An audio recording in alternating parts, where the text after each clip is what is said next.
శ్రీ గురుభ్యో నమ. శ్రీమాత్రే నమ.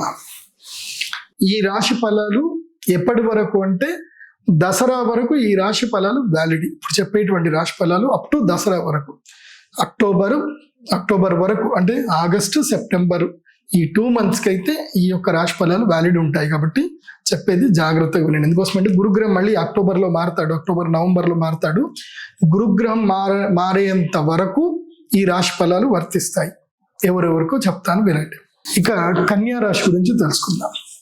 కన్యా రాశి వారికి ఏమైపోయిందనంటే, మీకు సప్తమ స్థానము లోపలికి శని వచ్చాడు. సప్తమ శని భర్తృ విఘాత కారకుడు, కళత్ర విఘాత కారకుడు.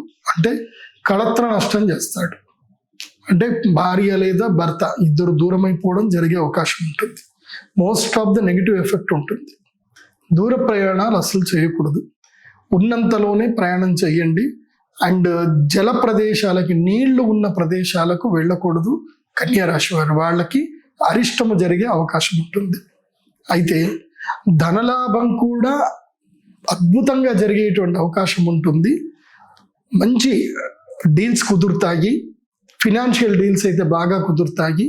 ఎక్కువగా ఈ టైంలో ఏం చేయండి అంటే, పరిచయాలు ఎక్కువగా పెంచుకునే ప్రయత్నం చేయండి. ఎక్కువగా కొత్త వాళ్ళతో తిరగండి. మీ లోకల్లోనే చక్కగా గార్డెన్లో కానీ అక్కడక్కడ తిరుగుతూ ఉండండి. మన సెమినార్స్కి అటెండ్ అవ్వండి. దీనివల్ల మీకు మంచి లాభాలు కలుగుతాయి. ముఖ్యంగా సేల్స్, మార్కెటింగ్ రంగంలో ఉండేటువంటి వాళ్లకు లాభాలు కలిగే అవకాశం ఉంటుంది. ముఖ్యంగా విదేశాలకు ఎవరైతే వెళ్ళాలనుకునేటువంటి వాళ్ళకు ఉంటుందో కన్యా రాశి వాళ్ళకి, దూర ప్రయాణాలకు వెళ్ళేటువంటి వాళ్లకు, అదేవిధంగా గృహత్యాగం చేసి ఇల్లు మార్చి కొత్త ప్లేస్లోకి ఎక్కడైనా వెళ్ళి సెటిల్ అవుదాం అనుకునే వాళ్ళకి, ఆ కన్యా రాశి వాళ్ళు ఎవరైనా ఇట్లా ఆలోచిస్తే వాళ్ళకి మాత్రం బాగుంటుంది. వ్యాపారంలో లాభాలు అయితే వస్తాయి, కానీ ఉద్యోగంలో మాత్రం స్థాన మార్పులు జరిగే అవకాశం ఉంటుంది. నెక్స్ట్ నవంబర్కి ఇప్పుడు జాబ్ అయితే పోతుంది. ఒక 2-3 నెలల్లో ఉద్యోగం పోయే ఒక ఉద్యోగం వస్తాయి, మీకు న్యూస్లో వస్తాయి. బట్ వరి ఏం కావద్దు, మళ్ళీ నవంబర్లో జాబ్స్ వస్తాయి. కాబట్టి కన్యా రాశి వారు ఏంటంటే, గణపతి ధ్యానం రెగ్యులర్గా చేసుకోండి. ముఖ్యంగా ప్రధానంగా ఏంటంటే, మీరు ధరించవలసినటువంటి మాల గురుగ్రహ అనుగ్రహ మాలను ధరించండి. ఎల్లో కలర్లో ఉంటుంది. గురుగ్రహ అనుగ్రహ మాలను ధరించండి. అలాగే శ్రీ మహాలక్ష్మీదేవికి సంబంధించి నేను ఒక వీడియో చెప్పాను, లక్ష్మీ సాధన ఎలా చేయాలని చెప్పి. సో ఆ లక్ష్మీ సాధన ప్యాకేజ్ తీసుకుని లక్ష్మీ సాధన చేయండి. నవంబర్ నుంచి మీ లైఫ్ టర్న్ అయిపోతుంది చూడండి. సో మీకు దాదాపుగా 18 నెలల పాటు రాజయోగం నవంబర్ నుంచి స్టార్ట్ అవ్వబోతుంది. మరి అది మిస్ చేసుకోవద్దు అని అంటే, ధనత్రయోదశికి అక్టోబర్ 18కి మీరు అటెండ్ అయ్యే ప్రయత్నం చేయండి. చంద్రగ్రహణం ప్రత్యేకంగా ఒక్కసారి మాత్రమే, అంటే మన హిందూ క్యాలెండర్ ప్రకారం చూసుకుంటే 2 సంవత్సరాలు, జనరల్ క్యాలెండర్ ప్రకారం చూసుకుంటే మాత్రం ఒక్కసారి. ఉత్తరాయణ పుణ్యకాలంలో రాబోతుంది. దక్షిణాయన పుణ్యకాలం, ఉత్తరాయణం అనేది కట్ చేయాలి. దక్షిణాయన పుణ్యకాలములో ఈ యొక్క చంద్రగ్రహణం రాబోతుంది. దక్షిణాయనములో చంద్రగ్రహణం రావడం వల్ల ఒక మంచి బెనిఫిట్ ఉంటుంది. దక్షిణాయనములో దేవతలు ప్రధాన కాలము అంటారు. సూర్యుడు మనకి ఎనర్జీని ఇచ్చేటువంటి కాలం. ప్రధాన కాలంలో చంద్రగ్రహణం సంభవించినప్పుడు ఎవరైతే గనక ఈ చంద్రగ్రహణము జరిగేటువంటి కాలములో చంద్ర అమృత సిద్ధి తంత్రం అనేటువంటి ఒక యాగం ఉంటుంది. చంద్రామృత సిద్ధి తంత్ర యాగానికి ఎవరైతే గనక పార్టిసిపేట్ చేస్తారో వాళ్ళకి భగవంతుడైనటువంటి సూర్యనారాయణుడు, కుబేరుడు అనుగ్రహిస్తాడు. ఎందుకోసమంటే చంద్రగ్రహణం ఏర్పడినప్పుడు ఈ భూమి లోపల ఎన్నో అరిష్టాలు జరుగుతాయి. మీకు అందరికీ బాగా తెలిసిన విషయమే, నేను మళ్ళీ చెప్పాల్సిన అవసరం లేదు. గ్రహణము పర్వకాలము అంటారు. పర్వకాలం అంటే ఏమిటి అంటే, అత్యంత శ్రేష్టమైనటువంటి పుణ్యకాలము. ఎందుకు పుణ్యకాలము? చంద్రుడికి గ్రహణం జరిగితే అరిష్టము కదా, చంద్రుడు కనబడట్లేదు కదా, దాన్ని పుణ్యకాలం అని ఎలా చెప్తున్నారు అని అంటే, దేన్ని పుణ్యకాలం అంటారు అంటే, ఏదైతే గనక సమయములో మనము చేసేటువంటి పూజ, యాగము, తర్పణము, జపము, ధ్యానము, ఏ సమయంలో అయితే మనము ఇవన్నీ చేస్తామో ఆ చేసినటువంటి పుణ్య ఫలితము ద్విగుణీకృతమై, అంటే 10 రెట్లు కాదు 100 రెట్లు మనకి ఎప్పుడైతే ఫలితాన్ని ఇస్తుందో దాన్ని పర్వకాలము అంటారు. సమయము లోపల పర్వకాలాలు ఉంటాయి. ఎలాగైతే మనం తినే ఆహార పదార్థాలు అన్నీ తినేటివే, కానీ ఎప్పుడూ అవి తినకూడదు. తినడానికి ప్రతి ఒక్క ఆహార పదార్థం తినడానికి ఒక్కో సందర్భం ఉంటుంది. మామిడి పండు వేసవి కాలంలోనే వస్తుంది, అప్పుడే తినాలి. సీతాఫలాలు శరదృతువులో వస్తాయి, అప్పుడే తినాలి. ఇలా ఒక్కొక్క ఫలమునకు ఒక్కొక్క కాలం ఉంటుంది. అలాగే గ్రహణము కూడా అద్భుతమైన ఫలితాలు, అంటే అదృష్టయోగము రాజయోగం ఇచ్చేటువంటి కాలము గ్రహణ కాలం. గ్రహణ కాలములో ఎవరు ఏదైతే పని చేస్తారో దాని యొక్క పుణ్య ఫలితము 100 రెట్లు ఎక్కువగా లభిస్తుంది. అయితే ఈ గ్రహణ సమయంలో చేయవలసిన కార్యక్రమాలు ఏంటంటే, ఒకటి యాగము లేదా జపము లేదా దానము లేదా తర్పణము లేదా ధ్యానము. సో జప తర్పణ ధ్యాన హోమాదులు ఎవరైతే గనక గ్రహణంలో చేస్తారో వాళ్ళని కుబేరుడు అనుగ్రహిస్తాడు. ఎందుకోసం అంటే, కుబేరుడు ఎందుకు అనుగ్రహించాలి? కుబేరుడు దేనికి అధిపతి? ధనానికి అధిపతి అని మనకు తెలుసు. కానీ అతడు యక్షరాజు. యక్షులు అనేటువంటి వాళ్ళు దేవతా సైన్యము. మీరు కొన్ని పుస్తకాలు చెప్తాను, కావాలంటే మీరు యక్షిణీ తంత్రం అని ఒక పుస్తకం ఉంటుంది, మీరు గూగుల్లో సెర్చ్ చేస్తే దొరుకుతుంది, చూడండి. దాని యొక్క మీకు ఈజీగా డౌన్లోడ్ కూడా అవుతుంది, హిందీలో డౌన్లోడ్ దొరుకుతుంది. యక్షిణీ తంత్రం అని చూడండి. ఒక్కొక్క యక్షిణికి ఒక్కొక్క శక్తి ఉంటుంది. యక్షులు ఏంటంటే వరాలు ఇచ్చేటువంటి వాళ్ళు యక్షులు.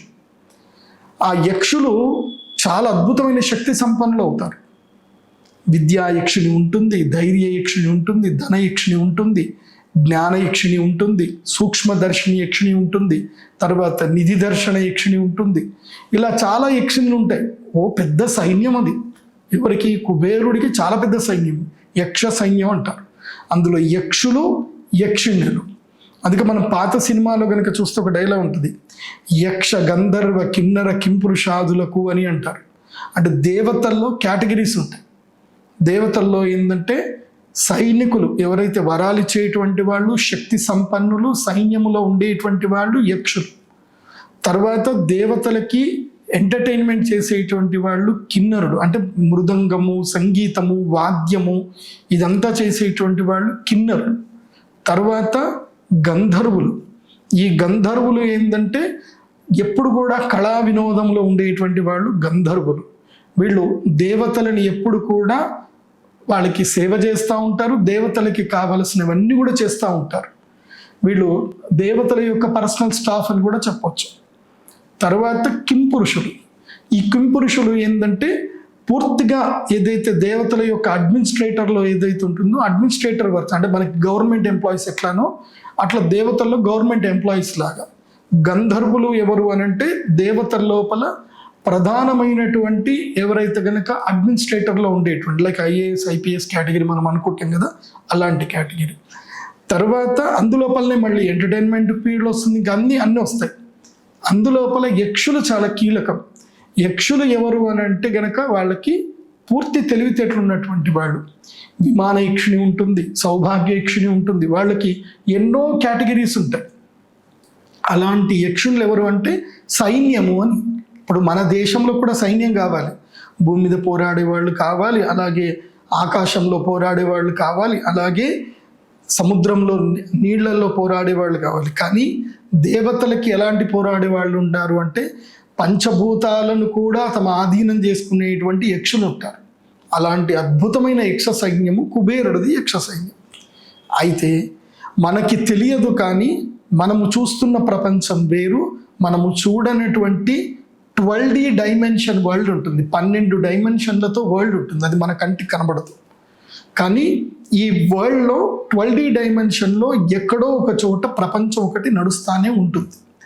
అలాగే యక్షులు కూడా ఎప్పుడు కూడా ఈ భూమిని భూత ప్రేతాల నుంచి, రాక్షసుల నుంచి, రాక్షసుల్లో కూడా కేటగిరీస్ ఉంటాయి, రాక్షసులు, పిశాచాలు, తర్వాత దానవులు, దాంట్లో కూడా కేటగిరీస్ ఉంటుంది.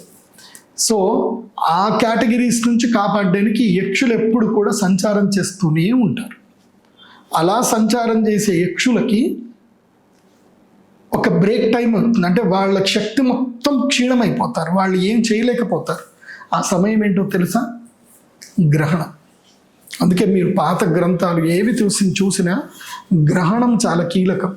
దుష్ట శక్తులకి గ్రహణం చాలా కీలకం. అందుకే కొంతమంది ఏం చేస్తారు అంటే గ్రహణ సమయంలో సాధన చేస్తారు. అంటే కొన్ని రకాలైనటువంటి శక్తులు కావాలనుకున్నటువంటి లైక్ శుద్ర శక్తులు ఏవైతే ఉంటాయో వాళ్ళు సాధన చేస్తారు.